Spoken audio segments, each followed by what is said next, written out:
आपल्या खानदेशातील असं शिवमंदिर जे देशातील संगमस्थळी असलेल्या 108 शिवमंदिरांपैकी एक आहे.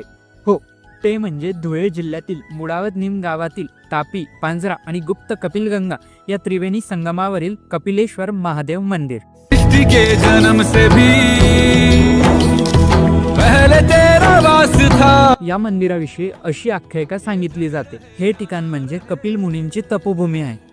याच ठिकाणी कपिल मुनींनी महादेवाची आराधना केली होती आणि त्यांनीच येथील शिवलिंगांची स्थापना केलेली आहे. या मंदिराविषयी विशेष गोष्ट म्हणजे एकाच गर्भगृहात 3 शिवलिंग आहे. हेमाडपंथी स्थापत्य शैलीतील हे मंदिर डोळ्यांचे पारणे फेडते. येथील शिलालेखात पुण्यश्लोक अहिल्याबाई होळकर यांनी या मंदिराचा जीर्णोद्धार केल्याचे आढळून येते. या मंदिरातील नंदी मंडपाच्या दर्शनी भागावर असलेल्या आडव्या तुळईवरील गणेशपट्टीत आणि मंदिर परिसरातील घाटावरील दीपमाळेच्या चौथऱ्यावर शिलालेख कोरलेले आहेत. अशाच प्रकारे तुम्हाला माहीत असलेले खानदेशाचे वैभव कमेंट करून नक्की कळवा.